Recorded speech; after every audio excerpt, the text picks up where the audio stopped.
I've been teaching about emotional intelligence for several years now, going on 5 years. And just, I think it was this year or last year, my teacher, Sheikh Hamza, he actually is the one who told me that the Prophet ﷺ actually already in a hadith relayed the value of emotional intelligence, that it is the higher form of intelligence.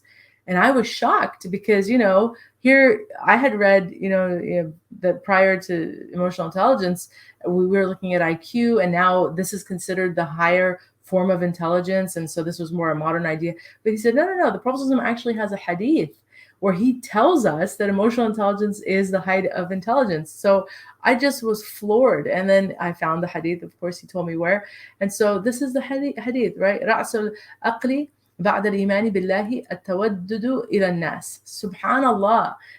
Think about this, right? The basis of reasoning. What is reasoning? It's intelligence. So the basis of reasoning after, right? Faith in Allah. So that's like when you have knowledge of Allah, that's the height of intelligence, right? Human intelligence. We accept that, right?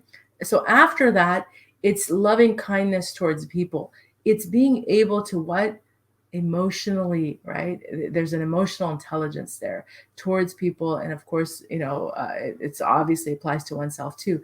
But I thought this was just so profound. And of course, we're not shocked.